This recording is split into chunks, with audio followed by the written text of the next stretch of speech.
News కి స్వాగతం. ముందుగా ముఖ్యాంశాలు.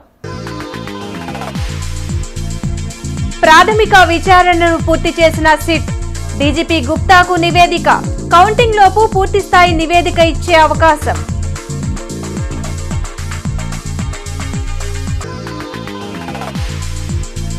కౌంటింగ్ సజావుగా నిర్వహించేలా పటిష్ట చర్యలు. జూన్ 5 వరకు 144 సెక్షన్ అమలు. పల్నాడు కలెక్టర్ శ్రీకేష్ బాలాజీ వెల్లడి.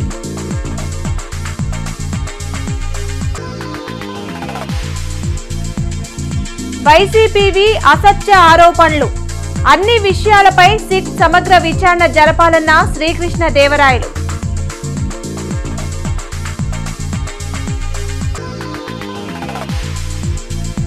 పల్నాడు నూతన ఎస్పీగా బాధ్యతలు స్వీకరించిన మల్లికా గార్. శాంతి భద్రతలకు విఘాతం కలిగిస్తే ఉపేక్షించేది లేదని హెచ్చరిక.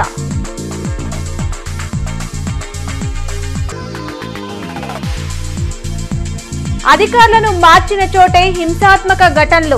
చట్ట వ్యతిరేక చర్యలకు పాల్పడిన అధికారులకు శిక్ష తప్పదన్న దేవినేని ఉమా. ఎన్నికల అనంతరం రాష్ట్ర వ్యాప్తంగా జరిగిన అల్లర్లపై ఏర్పాటైన సిట్ ప్రాథమిక విచారణ పూర్తి చేసింది. ఈ మేరకు డీజీపీ హరీష్ కుమార్ గుప్తాకు సిట్ చీఫ్ వినీత్ బ్రిజ్లాల్ నివేదికను అందజేశారు. పల్నాడు, అనంతపురం, తిరుపతి జిల్లాల్లో 33 హింసాత్మక ఘటనలు జరిగినట్లు సిట్ బృందం తేల్చింది. మొత్తం 1370 మందిపై ఎఫ్ఐఆర్లు నమోదైనట్లు పేర్కొంది. రాష్ట్రంలో ఎన్నికల అనంతరం జరిగిన హింసాత్మక ఘటనపై ఏర్పాటైన సిట్ డీజీపీకి ప్రాథమిక నివేదికను అందించింది. 2 రోజుల పాటు వివిధ ప్రాంతాల్లో పర్యటించిన సిట్ అధికారులు దాడులకు గల కారణాలు, నమోదైన కేసులు, తీసుకున్న చర్యలపై విచారణ చేశారు. మొత్తం 150 పేజీల నివేదికను SIT chief Vineet Brijlal DGP Harish Kumar గుప్తాకు అందించారు. 2 వర్గాలుగా విడిపోయి దాడులకు పాల్పడ్డారని, మరణాలకు దారితీసేలా రాళ్లదాడి జరిగిందని నివేదికలో అధికారులు పేర్కొన్నారు. ఇప్పటికే నమోదైన కేసుల్లో పలు సెక్షన్లు చేర్చాల్సిన అవసరం ఉందని సూచించారు. అలాగే జూన్ 4 లోపు పూర్తిస్థాయిలో మరో నివేదికను అందిస్తామని సిట్ చీఫ్ పేర్కొన్నారు. పల్నాడులో జూన్ 4న ఎన్నికల కౌంటింగ్ సజావుగా నిర్వహించేందుకు పటిష్టమైన చర్యలు చేపడుతున్నట్లు పల్నాడు జిల్లా కలెక్టర్ శ్రీకేష్ బాలాజీ తెలిపారు.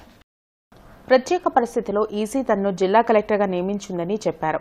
జిల్లాలో కొన్ని ప్రాంతాల్లో జరిగిన అల్లర్ల వల్ల పల్నాడులో చెడ్డ పేరు వచ్చిందని అన్నారు. జూన్ 5 వరకు జిల్లా వ్యాప్తంగా 144 సెక్షన్ అమల్లో ఉంటుందని కలెక్టర్ స్పష్టం చేశారు.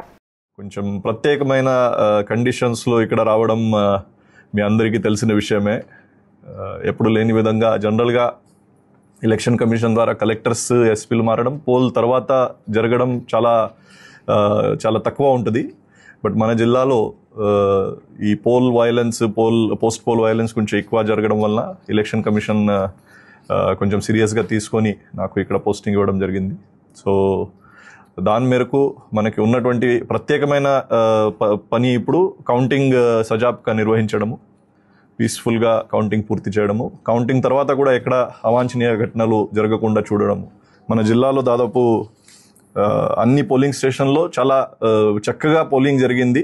కొన్ని లొకేషన్స్లో సంఘటనలు జరిగాయి, చాలా అన్ఫార్చునేట్ ఇన్సిడెంట్స్.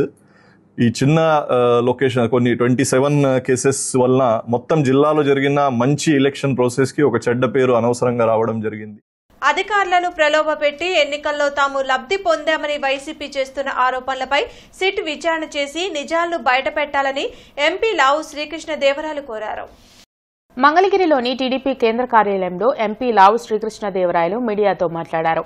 పల్నాడు ఎస్పీగా పనిచేసిన బిందు మాధవ్కు తన కుటుంబానికి పరిచయాలు ఉన్నాయంటూ వైసీపీ చేస్తున్న ప్రచారం వాస్తవం కాదని చెప్పారు. పల్నాడు జిల్లాలో గుర్తించిన సమస్యాత్మక పోలింగ్ కేంద్రాల్లో బందోబస్తు కట్టుదిట్టంగా ఏర్పాటు చేయాలని ఎన్నికలకు ముందు తాము ఈసీకి పోలీసు ఉన్నతాధికారులకు రిప్రజెంటేషన్ ఇచ్చినట్లు గుర్తు చేశారు.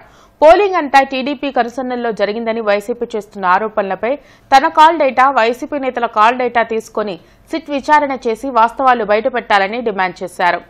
ఒకసారి కాదు, దాదాపు 4-5 సార్లు ఇది సాక్షి మీడియా పేపర్లో వేయటం జరిగింది. చాలామంది ఎమ్మెల్యేలు దీని గురించి మాట్లాడటం కూడా జరిగింది. నాకు అక్కడున్న ఎస్పీ గారు ఎలక్షన్ సమయంలో బిందు మాధవ్ గారు ఎవరైతే ఉన్నారో వారి ఫ్యామిలీతో మాకు ఏదో పరిచయం ఉన్నట్లు, మేమేదో చాలా దగ్గర స్నేహితులు అన్నట్లు, వారి భార్య మా భార్య ఏదో దగ్గర స్నేహితులు అన్నట్లు, ఏదో దీన్ని డెలిబరేట్గా ఈ మెసేజ్ని ఒకసారి కాదు దాదాపు 4-5 రోజులుగా దీన్ని పంపిస్తూ ఉన్నారు. ప్రతి చోట కూడా ఇది పబ్లిష్ చేస్తూ ఉన్నారు. దీన్ని సిట్ వారిని కోరుతా ఉన్నాం, మా వైపు నుంచి క్షుణ్ణంగా పరిశీలించండి, మా కాల్ డేటా తీసి పరిశీలించండి. వాళ్ళ కాల్ డేటా మరి అధికారి కాబట్టి అది మీ చేతిలో ఉంటుంది. మా వైపు నుంచి మా కాల్ డేటా, మా చుట్టుపక్కల ఉన్న వారి కాల్ డేటా ఏదైతే ఉందో వాటిని తప్పకుండా తీసి పరిశీలించాలని చెప్పి కోరుతా ఉన్నాం. ఎన్నికల అనంతరం రాష్ట్రంలో జరిగిన హింసకు కారణం సజ్జల రామకృష్ణారెడ్డి, సిఎస్ జవహర్ రెడ్డి అని మాజీ మంత్రి దేవినేని ఉమామహేశ్వరరావు ఆరోపించారు. అధికారులను మార్చిన చోటే హింసాకాండ జరిగిందని అన్నారు. మంగళగిరిలోని టీడీపీ కేంద్ర కార్యాలయంలో దేవినేని ఉమా మీడియాతో మాట్లాడారు. ప్రభుత్వానికి అనుకూలంగా వ్యవహరించి చట్ట వ్యతిరేక కార్యకలాపాలకు పాల్పడిన అధికారులు శిక్ష నుంచి తప్పించుకోలేరని హెచ్చరించారు.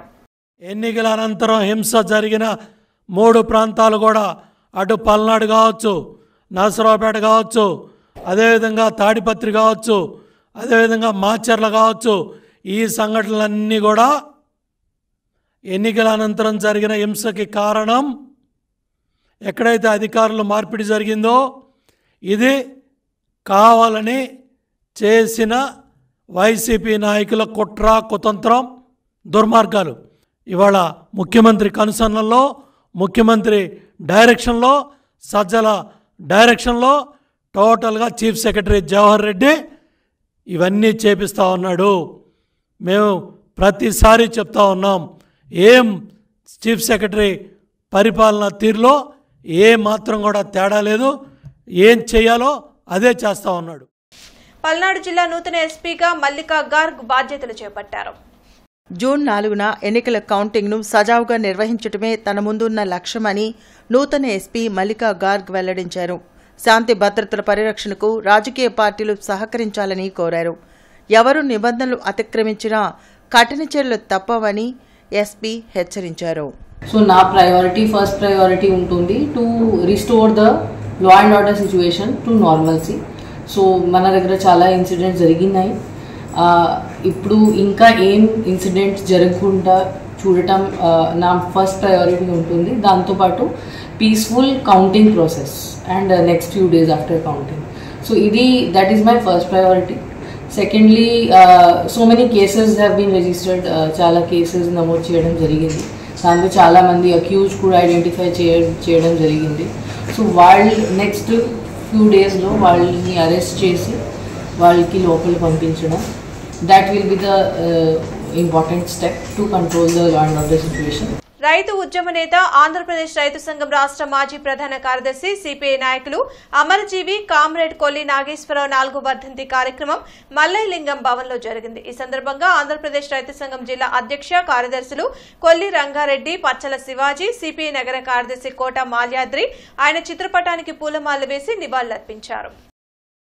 ఆయన రైతు సంఘానికి రాష్ట్ర ప్రధాన కార్యదర్శిగా, జాతీయ కార్యదర్శిగా కూడా పనిచేశారు. అదేవిధంగా భారత కమ్యూనిస్ట్ పార్టీ రాష్ట్ర కార్యదర్శి వర్గంలో ఉన్నారు చాలా కాలం. ఆయన అనేక ప్రాజెక్టుల కోసం, రైతాంగం కోసం చాలా ఆందోళనలో కృషి చేశారు. అనేక వ్యాసాలు రాశారు. ఎక్కువగా ప్రాజెక్టుల్లో నష్టపోయిన వారి కోసం, వారి యొక్క నష్టపరిహారం కోసం సాగర్ కానివ్వండి, పులిచింతలు కానివ్వండి, అదేవిధంగా అన్ని ప్రాజెక్టులో వాళ్ళ పరిహారం కోసం కూడా చాలా ఆదరణలు కృషి చేశారు. పోరాటం అంటే చిన్న విషయం కాదు. రైతు సంఘాలు మరి ఎక్కడ కల్తీ ఇతనాలైనా మన రైతు సంఘ పోరాటం చేసింది. దాంతోపాటు కొల్లి నాగేశ్వరరావు గారు మహాసభల్లో ఆయన ఉంటే రైతు సంఘం పక్కకెళ్తే నడవదని రాజ్యాంగం కానీ రైతాంగం మీద ఆయనకుండా అనేక రకాల పుస్తకాలు కూడా రాశాడు. కాబట్టి ఆయన అధ్యక్షుడు కానీ కార్యదర్శి గారు కొనసాగారు. రాజేశ్వరరావు టైము, వాళ్ళు గంగాధరరావు టైంలో, అందరి టైంలో ఆయనతో పాటు నేను అప్పటి నుంచి ఇప్పుడు కూడా రైతాంగంలో పనిచేస్తాను. ఆంధ్ర ప్రైమ్ హాస్పిటల్ వారి ఆధ్వర్యంలో చిన్నపలకలూరులో ఉచిత మెగా వైద్య శిబిరాన్ని నిర్వహించినట్లు చైర్మన్ డేగల ప్రభాకర్ తెలిపారు. ఈ మెడికల్ క్యాంప్లో ఉచిత వైద్య పరీక్షలు చేసి ఉచితంగా మందులు పంపిణీ చేశారు. ప్రజల ఆరోగ్యమే లక్ష్యంగా పేద ప్రజల కోసం మెగా ఉచిత వైద్య శిబిరాలు నిర్వహిస్తున్నట్లు డేగల ప్రభాకర్ తెలిపారు. ఈ శిబిరంలో general medicine doctor Anvesh Kumar, cardiologist doctor Tejaswini, pulmonologist doctor Rajasekhar, doctor Utukuri Gopikrishna, doctor Ratnaprasad పాల్గొని ప్రజలకు వైద్య సేవలు అందించారు. అవసరమైన వారికి ఉచితంగా వైద్య పరీక్షలు చేసి ఉచితంగా మందులు అందించారు. ఆరోగ్యం పట్ల ప్రజలు తీసుకోవాల్సిన జాగ్రత్తలను డాక్టర్లు వైద్య పరీక్షల అనంతరం ప్రజలకు ఆరోగ్య సలహాలు తెలిపారు. ఆంధ్ర ప్రైమ్ హాస్పిటల్ చైర్మన్ డేగల ప్రభాకర్ సహకారంతో నిరంతరం ప్రజల ఆరోగ్యం దృష్టిలో ఉంచుకొని ఉచిత వైద్య శిబిరాలు నిర్వహిస్తున్నామని వైద్యులు తెలిపారు. గతంలో అనేక ఉచిత వైద్య శిబిరాలు నిర్వహించామని, ఎన్నికల దృష్ట్యా కొంత విరామానంతరం మళ్లీ ఉచిత వైద్య శిబిరాలు నిర్వహిస్తున్నట్లు వైద్యులు తెలిపారు. వైద్యులు అందించిన సేవల పట్ల ప్రజలు సంతృప్తి వ్యక్తం చేశారు. ఇలాంటి వైద్య శిబిరాలు రానున్న రోజుల్లో పేద ప్రజల కోసం నిర్వహించాలని ఆకాంక్షించారు.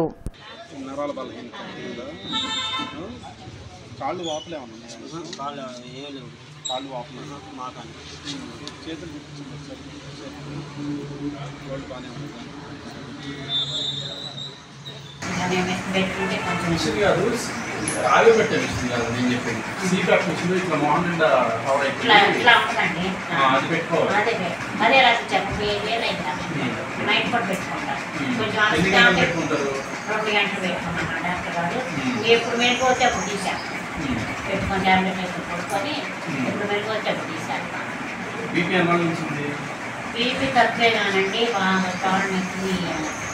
రాష్ట్ర ఎన్నికల అధికారి ఆదేశాల మేరకు జిల్లాలో సార్వత్రిక ఎన్నికల అనంతరం గుంటూరు పార్లమెంట్ మరియు 7 అసెంబ్లీ నియోజకవర్గాలకు సంబంధించి ఈవీఎంలు, వీవీప్యాట్లు భద్రపరిచిన ఆచార్య నాగార్జున యూనివర్సిటీలోని స్ట్రాంగ్ రూమ్లు ఉన్న ప్రాంతంలో డ్రోన్లు ఎగరవేయడం నిషేధిస్తూ జిల్లా ఎన్నికల అధికారి ఎం వేణుగోపాల్ రెడ్డి ఉత్తర్వులు జారీ చేశారు. ఆరాగ్రహారంలోని కన్యకా పరమేశ్వరి అమ్మవారి దేవాలయంలో విశేష పూజలు జరిగాయి. అమ్మవారి జయంతిని పురస్కరించుకుని నిర్వహించిన ప్రత్యేక పూజల్లో భక్తులు పాల్గొన్నారు. సామూహిక కుంకుమార్చనలో మహిళా భక్తులు పాల్గొని అమ్మవారిని పూజించారు. ఎన్ని కష్టాలు వచ్చినా ధర్మాన్ని తప్పకూడదని కన్యకా పరమేశ్వరి అమ్మవారి లోకానికి చాటారని ఆలయ అర్చకులు తెలిపారు.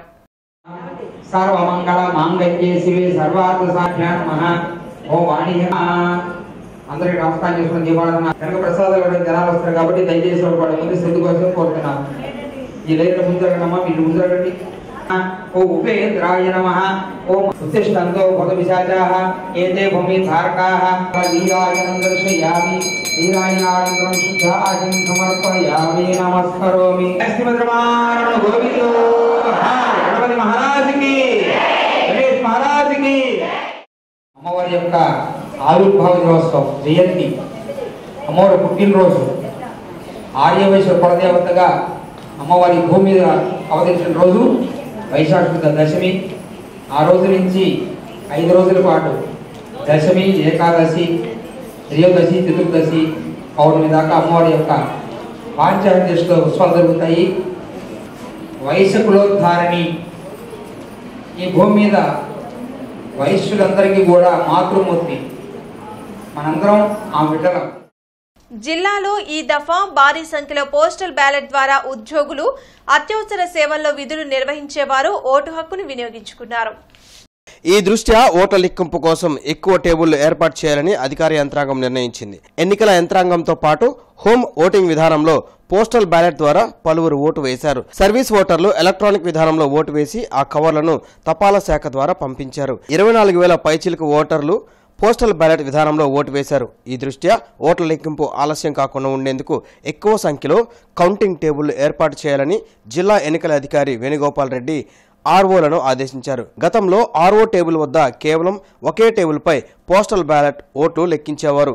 ఈ దఫా అసెంబ్లీ నియోజకవర్గాల్లో పోలింగ్ అయిన ఓట్లను బట్టి 4 నుంచి 5 టేబుల్స్, లోక్సభ స్థానం కౌంటింగ్ హాల్లో 14 టేబుల్స్ ఏర్పాటు చేయనున్నారు. గుంటూరు ప్రిన్సిపల్ డిస్ట్రిక్ట్ కోర్టు నందు అవుట్ సోర్సింగ్ పై 3 ఆఫీస్ సబార్డినేట్ పోస్టులకు దరఖాస్తులు కోరుతున్నట్లు ప్రిన్సిపల్ డిస్ట్రిక్ట్ జడ్జి తెలిపారు. ఈ నెల 23వ తేదీలోపు దరఖాస్తు చేసుకోవాలని, 7వ తరగతి నుండి ఇంటర్మీడియట్ విద్యార్హత కలిగి ఉండాలని, 18 సంవత్సరాల నుండి 45 సంవత్సరాలలోపు వయసు కలిగి ఉండాలని, ఓరల్ ఇంటర్వ్యూ ద్వారా నియామకాలు చేపట్టడం జరుగుతుందని తెలిపారు. నియామకం కాబడిన వారు ఫ్యామిలీ కోర్టు, అడిషనల్ డిస్ట్రిక్ట్ మరియు సెషన్ కోర్టు నందు పనిచేయాల్సి ఉంటుందని తెలిపారు. జనసేన పార్టీ అధికార ప్రతినిధి ఆళ్లహరి జూన్ 4న విజయోత్సవ సంబరాలకు ప్రజలు సిద్ధంగా ఉండాలంటూ పిలుపునిచ్చారు. బీజేపీ టీడీపీల అనుభవానికి తోడు జన సైనికుల పోరాట పటిమతో కూటమి రికార్డు స్థాయిలో విజయాన్ని సాధిస్తుందని ఆశాభావం వ్యక్తం చేశారు. జిల్లాలో పోలింగ్ అనంతరం పోలీసు అధికారులు గస్తీని ముమ్మరంగా నిర్వహించి ముఖ్య ప్రాంతాల్లో పర్యటించి ఎవరైనా చట్టాన్ని అతిక్రమించిన వారిపై కఠిన చర్యలు తీసుకోవాలని అధికారులను ఎస్పీ తుషార్ డూడి ఆదేశించారు.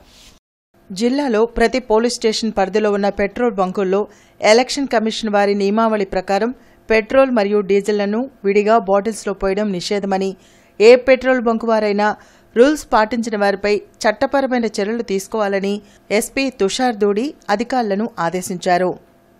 జిల్లాలో స్ట్రాంగ్ రూమ్ల వద్ద పటిష్టమైన భద్రతా ఏర్పాట్లు చేసినట్లు ఆయన తెలిపారు. జిల్లాలో ఎలాంటి ఊరేగింపులు, విజయోత్సవ ర్యాలీలకు అనుమతి లేదని, ఎవరైనా శాంతి భద్రతలకు భంగం కలిగిస్తే వారిపై చట్టపరమైన చర్యలు తీసుకుంటామని ఆయన తెలిపారు. జిల్లాలో బాణాసంచాలు నిల్వ ఉంచే కేంద్రాల్లో పోలీసు అధికారులు, ఫైర్ అధికారుల సమన్వయంతో బాణాసంచాల గోడౌన్లను తనిఖీలు నిర్వహించాలని అధికారులను కోరారు. జిల్లాలో కౌంటింగ్ సందర్భంగా సమస్యాత్మక గ్రామాల్లో మరియు ముఖ్య ప్రధాన కూడళ్లలో పోలీసుల పికెట్లతో కూడిన బందోబస్తును ఏర్పాటు చేయడం జరుగుతుందని తెలిపారు.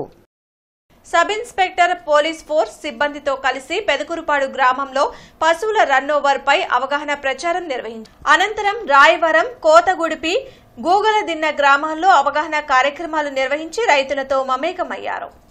వార్తలు ముగించే ముందు ముఖ్యాంశాలు మరోసారి.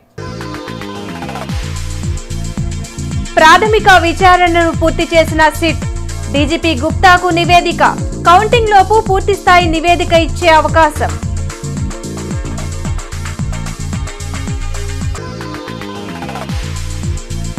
కౌంటింగ్ సజావుగా నిర్వహించేలా పటిష్ట చర్యలు, జూన్ 5 వరకు 144 సెక్షన్ అమలు, పల్నాడు కలెక్టర్ శ్రీకేష్ బాలాజీ వెల్లడి.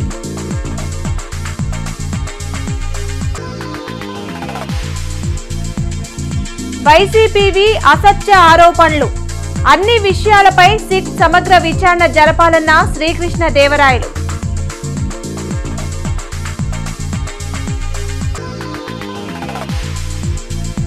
పల్నాడు నూతన ఎస్పీగా బాధ్యతలు స్వీకరించిన మల్లికా గార్గ్, శాంతి భద్రతలకు విఘాతం కలిగిస్తే ఉపేక్షించేది లేదని హెచ్చరిక.